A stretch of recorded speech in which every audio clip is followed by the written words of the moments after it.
कृष्ण भगवान का दर्शन कर लोगे तब सही मायने में जन्म अष्टमी मनाई जाएगी। वहां कृष्ण भगवान का दर्शन करने के बाद फिर तुम्हारी ये जीवात्मा तीसरे मंडल के शब्द को पकड़ करके तीसरे मंडल की चढ़ाई करेंगे।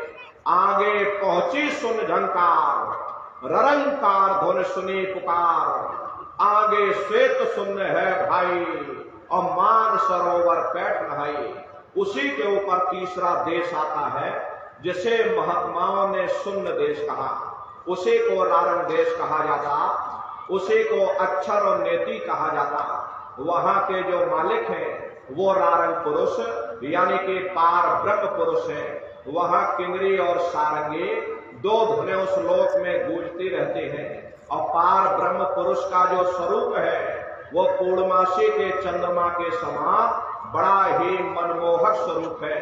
इसी स्थान पर प्रेमी भाई बहनों एक बहुत बड़ा अमृत का सरोवर बना जिसे महात्माओं ने मान सरोवर कहा। जब तुम्हारी ये जीवात्मा उस मान सरोवर में स्नान कर लेगी तो जन्म जन्मांतरों के मैले पाप कर्म साफ हो जाएंगे।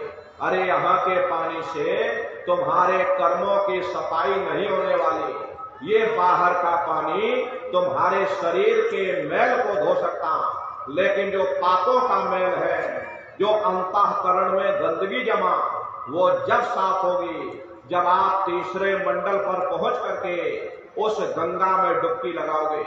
उसमें स्नान करने के बाद ये जीवात्मा हंस रूप हो जाती है। हंसन मिले हंसा हो जाई, मिले जो अमी आहारा है।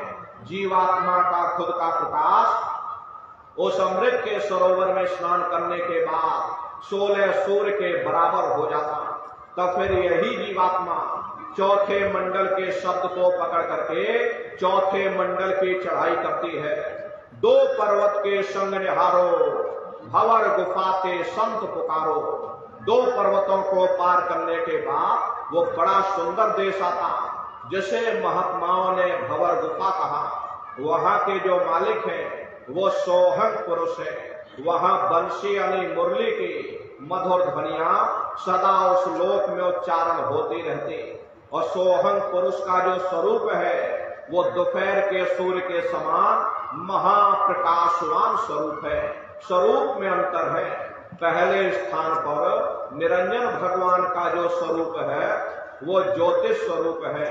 दूसरे स्थान पर ब्रह्म का जो स्वरूप है वो सुबह के लाल सूर्य के समान है।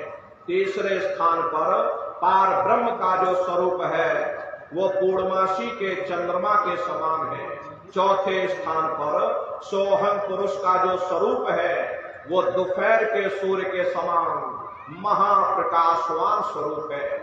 वहां के धनी का दर्शन करने के बाद ताके परे धाम सतनामा और 3 बजे सतलोक ठिकाना। सोहंग देश के ऊपर वो 5वां देश आता है जिसे महात्माओं ने सचखंड देश कहा।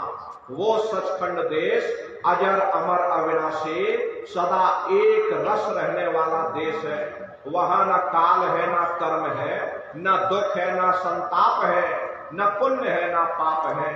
जो जीवात्माएं वहां पहुंच जाती हमेशा के लिए जन्म मरण के बंधनों से आजाद हो जाती। वहां के जो मालिक हैं वो सत्पुरुष भगवान हैं जिनके रोम रोम में खरबों खरब सूरज चांद सितारे प्रकाशवान।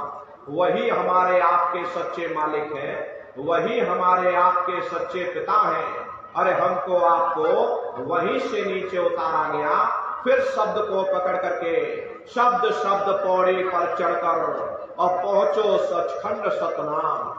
शब्द की सीढ़ी हर मंजिल पर लगा रखी। आपने भजन किया, घंटे संग की आवाज को पकड़ा तो आप पहले स्थान पर पहुंच जाओगे।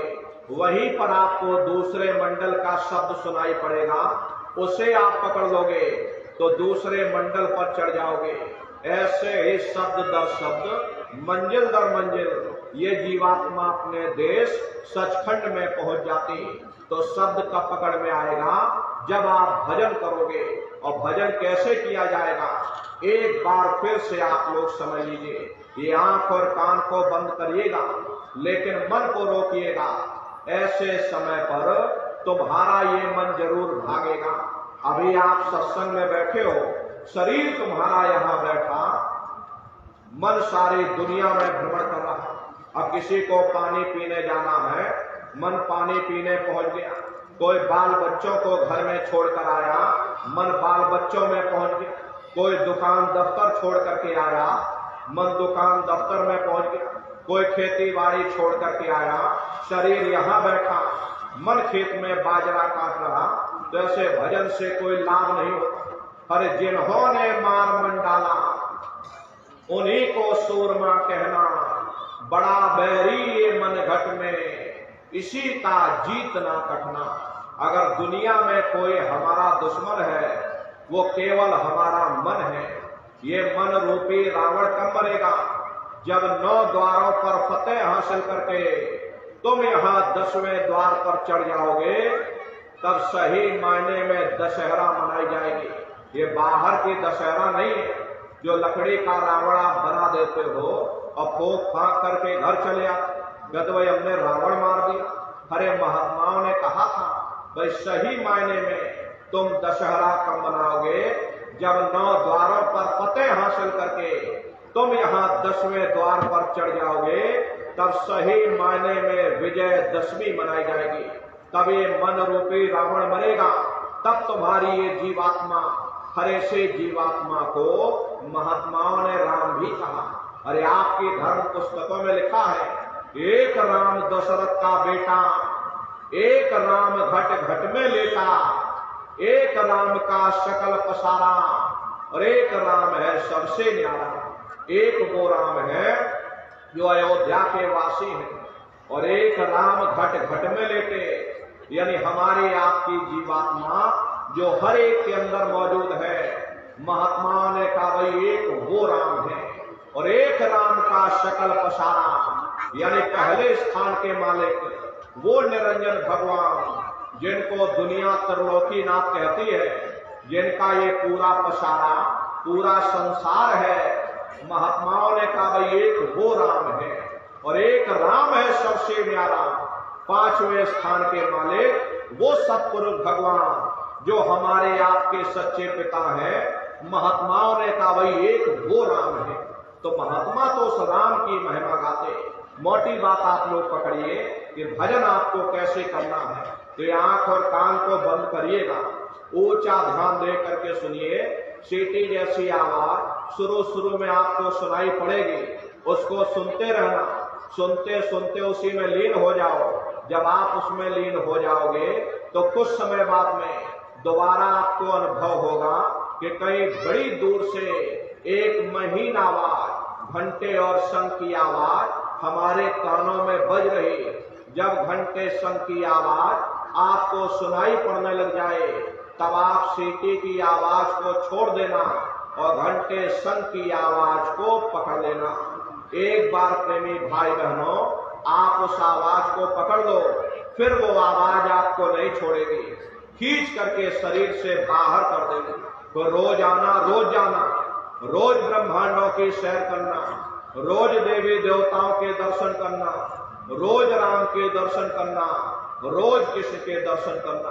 तो सुमरन, ध्यान और भजन, ये 3 क्रियाएं आपको बताई गई। रास्ता बिल्कुल सच्चा है, आप करोगे, आपको अनुभव होगा, दिखाई भी देगा और सुनाई भी पड़ेगा। लेकिन इतना ध्यान रखिएगा प्रेमी भाई बहनों, जो भी दिखाई सुनाई पड़े अपने अंदर हजम करना। जितना हजम कर ले जाओगे उतना रास्ता खुलता चला जाएगा। तो भजन, ध्यान, सुमरन नित्य नियम से आप लोग करिएगा। नागा नहीं होना चाहिए। एक दिन का नागा महीनों पीछे ले जाएगा। अरे शरीर को आप भोजन देते हो, सुबह दोपहर शाम खाते रहते, लेकिन कभी आपने विचार नहीं किया ये जीवात्मा जो जन्म जन्मांतरों से तुम्हारी भूखी बैठी, कभी आपने इसको भोजन नहीं दिया। अरे इसका भोजन शब्द है, इसका भोजन नाम है। अपना ये नियम बनाइए कि पहले हम अपनी जीवात्मा को भोजन देंगे, फिर अपने शरीर को भोजन देंगे। अगर ये नियम आपका बन गया तो आपका लोक भी बन जाएगा, और परलोक भी बन जाएगा। हरे प्रेमी भाई बहनों, मालिक को पाने के लिए तुम्हें घर बार छोड़ने की जरूरत नहीं है, तुम्हें समाज छोड़ने की जरूरत नहीं है, तुम्हें जात बिरादरी बदलने की जरूरत नहीं है। हरे जात पात के रगड़े झगड़े ये हमारे अपने नहीं है, ये सिर्फ हमारे मन की खुराफात है। आप सभी लोग बुद्धिमान हो, अपनी अपनी बुद्धि से आप सभी लोग विचार करिएगा।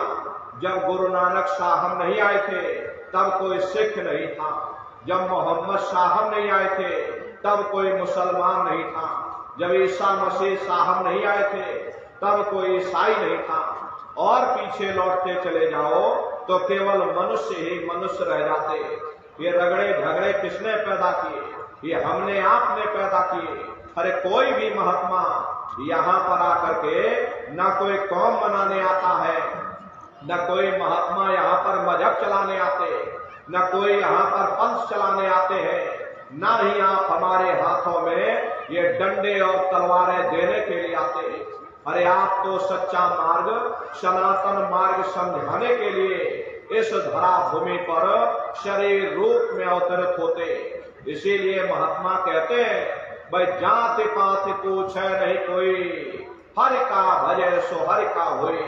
लोग यहाँ जात पात बनाते बनाते मर गए, लेकिन नर नारियों, जब तुम्हारी ये जीवात्मा इस मनुष्य रूपी चोले को छोड़ करके ऊपर धर्मराज की कचहरी में पहुंचेगी, वहां न तुमसे ये पूछा जाएगा कि तुम किस जाति के हो, तुम किस कौम के हो, तुम किस मजहब के हो, तुम हिंदू हो या मुसलमान हो, तुम हिंदुस्तान से आए हो या तुम सीधे पाकिस्तान से चले आ रहे। अरे वहां तुम्हारे कर्म देखे जाएंगे, भक्ति भाव देखा जाएगा, मालिक से मिलने का प्रेम और प्यार देखा जाएगा। इसीलिए महात्मा कहते हैं, भाई मालिक को पाने के लिए तुम्हें जात बिरादरी बदलने की जरूरत नहीं है, तुम्हें समाज छोड़ने की जरूरत नहीं है, तुम्हें बाल बच्चे छोड़ने की जरूरत नहीं, तुम्हें जंगल और पहाड़ों में भटकने की जरूरत नहीं, तुम्हें साधु सन्यासी और बाबा बनने की जरूरत नहीं। अरे भाई तुम अपने अपने घर परिवार में रहो, अपने अपने बाल बच्चों के साथ रहो, मेहनत और ईमानदारी से काम करो और 24 घंटे में घंटा 2 घंटा अपनी जीवात्मा के कल्याण के लिए सुरत शब्द नाम की कमाई यानी कि सुमरन ध्यान और भजन करिएगा। हरे नर नारियों, यही दौलत तुम्हारे काम आएगी, बाकी सब यही पड़ा रह जाएगा। सुई की एक नोक भी तुम्हारे साथ में जाने वाली नहीं। अरे बड़े बड़े राजे महाराजे आए, सारी जिंदगी उन्होंने ये किला बनाते बनाते गुजार दिया। आज उनके किलों को जाकर देखिए, आज खंडहर बने पड़े हुए। विश्व विजेता सिकंदर सारी दुनिया पर राज करने का ख्वाब देखता था, वो भी मुट्ठी खोल करके चला गया। कोई क्या साथ लेकर जाएगा? जो चीज तुम्हारे साथ में जाने वाली वो केवल मालिक की भक्ति है। इसलिए प्रेमी भाई बहनों, वो दौलत कमा लो जो अंत समय में तुम्हारे काम आवे, वरना ये समय तुम्हारा निकलता चला जा रहा। ये श्वासों की पूंजी दिन प्रतिदिन कम होती चली जा रही। एक एक श्वास बहुमूल्य है। जो श्वास एक बार निकल गई वो दोबारा आने वाली नहीं है।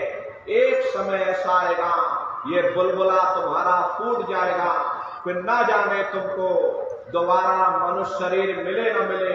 अरे तुम भटकते रह जाओगे नरकों और चौरासियों में। इसलिए प्रेमी भाई बहनों, अहो भाग्य है आपका, आपको ये मनुष्य शरीर मिल गया। इस मनुष्य रूपी मंदिर में बैठ करके वो आत्मधन कमा लो, वो रूहानी खजाना कमा लो, जिससे तुम्हारी जीवात्मा का कल्याण हो जावे। तो सुमरन ध्यान और भजन नित्य नियम से आप लोग करिएगा और सभी लोग शाकाहारी रहिएगा, क्योंकि हमारे गुरु महाराज ने शाकाहार पर विशेष जोर दिया। गुरु महाराज हमारे कहते थे, बच्चा तुम लोग शाकाहारी रहना, शाकाहार का प्रचार करते रहना, इसी से देश और दुनिया में भारी परिवर्तन होगा। हरे नर नारियों, परिवर्तन कोई कानून बनाने से नहीं होता, परिवर्तन कोई आंदोलन करने से नहीं होता, परिवर्तन कोई तोड़ फोड़ करने से नहीं होता। परिवर्तन तब होता है जब लोगों के विचार बदलते हैं, लोगों की भावनाएं बदलती हैं। विचार जब बदलेंगे, जब लोगों का खान पान शुद्ध होगा। अरे देशी कहावत है, जैसा खाए अन्न वैसा होए मन। जब इंसान पशुव्रती भोजन करेगा, उसकी बुद्धि स्वतः ही पशुओं जैसी हो जाएगी, सोच विचार उसका चिंतन स्वतः ही पशुओं जैसा हो जाएगा। फिर जिस शराब के नशे में माँ बहन बेटी की पहचान खत्म हो जाए, उस शराब को पी करके यह कैसे पता चलेगा कि क्या अच्छा और क्या बुरा है। यही कारण है कि आज भर समाज में ये दुनिया भर के अत्याचार और दुनिया भर के व्यभिचार फैले हुए हैं। अरे हम लोग मंदिर बनवाते हैं, उन मंदिरों में नहा धो करके जाते हैं, कहते भाई परमात्मा के रहने की जगह है, हमको नहा धो करके जाना चाहिए, फूल अगरबत्ती ले जाना चाहिए। कोई उन मंदिरों में कूड़ा कचरा नहीं डालता।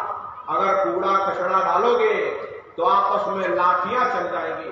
फिर ये जो हरि मंदिर है, ये पंच भौतिक शरीर जिसे महात्माओं ने हरि मंदिर कहा, हर इसमें तुम हाड़ मांस के लोथड़े डालते हो, इसमें तुम शराब के कतरे डालते हो, अपने बनाए हुए ईंट गारे के मंदिर की तुम कदर करोगे और परमात्मा के बनाए हुए इस हरि मंदिर को तुमने जीते जी कब्रिस्तान बना दिया तो सख्त सजा मिलेगी। अरे महात्माओं ने लिखा है कि तिल भर मच्छी खाए के कोट गौ दे दान और काशी करवट जा मरे निश्चय नर्क निदान। यदि तिल भर भी मच्छी खा करके फिर चाहे कोटान कोट गौओं का दान करो और काशी में जाकर के मत्था रगड़ते रगड़ते अपनी पूरी जिंदगी वहां पर गुजार दो, फिर भी तुमको तुम्हारे गुनाहों की सजा मिलेगी, कोई बच नहीं सकता। क्योंकि कर्म भूमि है, यहाँ तुम जैसा कर्म करोगे वैसा ही फल तुमको मिलेगा। देखिए इस कर्म भूमि पर कृष्ण भगवान तक नहीं बच पाए। उस समय बाली को छिप करके बाण मारा, वही बाली कृष्ण अवतार में बहेलिया बन करके आ गया। कृष्ण भगवान के पैरों में पद्म चमकता था, हिरण की आंख समझ करके और बहेलिये ने निशाना मार दिया। जब पास में आकर के देखा कृष्ण भगवान थे, अफसोस करने लगे, लेकिन कृष्ण भगवान ने उसको समझाया इसमें तुम्हारा कोई दोष नहीं, उस समय हमने तुमको मारा, आज तुमने हमको मार दिया, हमारा तुम्हारा बदला पूरा हो गया। कर्म प्रधान विश्व रच राखा, जो जस करे सो तस फल चाखा। ये कर्मों का ऐसा देश है, यहाँ तुम जैसा बीज बोगे वैसे ही फसल काटोगे। इसलिए प्रेमी भाई बहनों, आप सभी लोग शाकाहारी रहिएगा। शाकाहार का प्रचार अपने अपने क्षेत्रों में बराबर आप लोग करते रहना। अरे धर्म का प्रचार है। हरे नर नारियों, सतयुग कैसे आएगा, राम राज कैसे आएगा। राम राज कोई भाषण देने से नहीं आने वाला। राम राज जब आएगा जब आप धर्म का प्रचार करोगे, और धर्म का प्रचार करने की जिम्मेदारी हम सभी प्रेमी भाई बहनों की है। क्योंकि हम सभी लोग अपने गुरु के जलाए हुए चिराग हैं। अगर एक एक चिराग एक एक गांव में पहुंच जाएगा, ये पूरा गांव प्रकाशवान हो जाएगा, ये पूरा समाज प्रकाशवान हो जाएगा। इसलिए प्रेमी भाई बहनों, धर्म के प्रचार प्रसार में आप सभी लोग अपना अपना योगदान दीजिएगा। देखिए हमारे गुरु महाराज ने अपना पूरा जीवन धर्म के प्रचार में समर्पित कर दिया। हमारे गुरु महाराज ने मथुरा आश्रम पर इतना विशाल मंदिर बनवाया। गुरु महाराज बराबर कहते थे, बच्चा मंदिर का जीता जागता देवता वहां बैठ करके बरकत बांट रहा। अरे आप लोग आइए, वहां कोई रुपया पैसा नहीं चढ़ाया जाता, कोई चंदा चुटकी नहीं। अरे आप लोग आए, मंदिर के देवता के सामने अपनी एक बुराई को चढ़ा दीजिए। वहां पर बुराई चढ़ाई जाती है, कि हम आज से मांस मछली नहीं खाएंगे, हम आज से अंडा शराब का सेवन नहीं करेंगे, हम आज से झूठ नहीं बोलेंगे, हम आज से किसी को धोखा नहीं देंगे।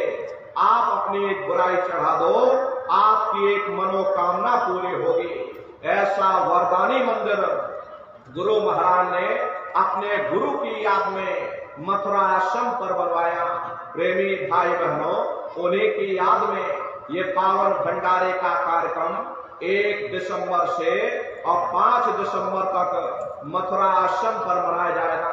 तारीख आप लोग याद रखिएगा, 1 दिसंबर से 5 दिसंबर तक ये भंडारे का कार्यक्रम होगा। तो आप सभी प्रेमी भाई बहन इस भंडारे के कार्यक्रम में सब परिवार सादर आमंत्रित है। आप लोग पधारिएगा। प्रेमी भाई बहनों, महामानव कुंभ लगेगा।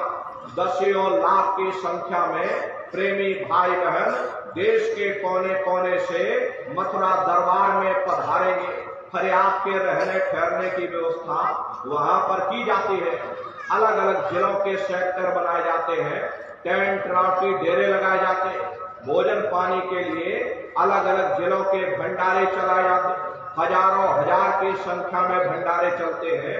अपना बहुत बड़ा आश्रम है, करीब करीब 10 किलोमीटर के एरिया में अपना आश्रम बना हुआ, वहीं पर एक कार्यक्रम होता है। अपने आश्रम पर बहुत बड़े गुरु महाराज की गौशाला भी है। गुरु महाराज के पास कुल 2 गाय थी। 2 गायों का इतना बड़ा परिवार है कि आज के समय में करीब करीब 3000